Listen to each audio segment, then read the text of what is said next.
ہم وہ کر سکتے ہیں جو رسول اللہ نے خیبر میں کیا تھا۔ یہود خیبر کو نہیں بھولے، آپ بھول چکے۔ کہ آپ جنگ میں شامل ہونا چاہتے ہیں؟ ویڈیو کو آخر تک دیکھیں۔ خیبر کے قلعوں میں پناہ لینے والے یہودی کھانے پینے کا سامان لے کر ہمارے نبی کے جانے کے منتظر تھے۔ خیبر کے قلعے ایک ٹھوس اونچی جگہ پر تھے۔ اگر آپ نے تیر مارا تو وہ آپ کے پاس واپس آ جائے گا۔ تم پتھر بھی پھینکو گے تو وہ ان تک نہیں پہنچے گا۔ اگر آپ چیخیں گے تو آپ کی آواز آپ تک نہیں پہنچے گی۔ خیبر تباہ نہیں ہوا، خیبر فتح نہیں ہوا تھا۔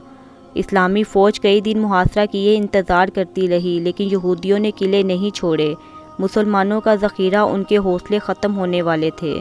پھر نبی پاک نے ایک حکمت عملی تیار کی، کھجور کے درخت کاٹے جائیں گے۔ خیبر کے یہودیوں کی معیشت ایک ایک کر کے منقطع ہو جائے گی، ان کی قسمت ٹوٹ جائے گی، ان کا مستقبل اکھڑ جائے گا، کیونکہ یہودیوں کے لیے پیسہ، دولت، خوشحالی سب کچھ تھا۔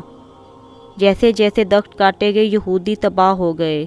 جنگ خیبر میں شامل ہونا چاہتے ہو تو درخت بھی کاٹ دو۔ آج آپ لعنت بھیجیں گے تو بھی آپ کی آواز یہودیوں تک نہیں پہنچے گی۔ پتھر پھینکو گے تو اسرائیل تک نہیں پہنچے گا۔ اگر آپ تیر بھی ماریں گے تو وہ ان تک نہیں پہنچے گا۔ لیکن آپ بھی ہمارے نبی پاک کی حکمت عملی پر عمل کر سکتے ہیں۔ اپنی کلہاڑی لے لو اور یہودیوں کے درخت کاٹ دو۔ وہ کیسے؟ ہر یہودی کی جائیداد جو آپ کے گھر میں داخل ہوتی ہے وہ ایک درخت ہے۔ ہر یہودی صابن جو آپ استعمال کرتے ہیں وہ ایک درخت ہے۔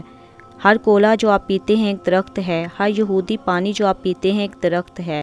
Coke, Pepsi, Fanta, McDonald's, M S Donald's, Domino's, pizza Huts, Tesco's, Sainsbury's, Morrisons, Ariel, الجیڈاز، میکس، ٹیننوس وغیرہ وغیرہ۔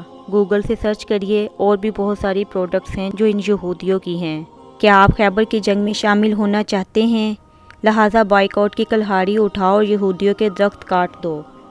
ہمارا اللہ فرماتا ہے جو کوئی معمولی سی نیکی بھی کرے گا اسے اس کا اجر ملے گا۔ اس پیغام کو اپنے تمام مسلم گروپس تک پہنچائیں۔ آؤ مسلمانوں، خیبر میں شامل ہونے کا وقت ہے۔ تو کیا ہم اتنے کمزور ایمان والے ہیں یہ بھی نہیں کر سکتے؟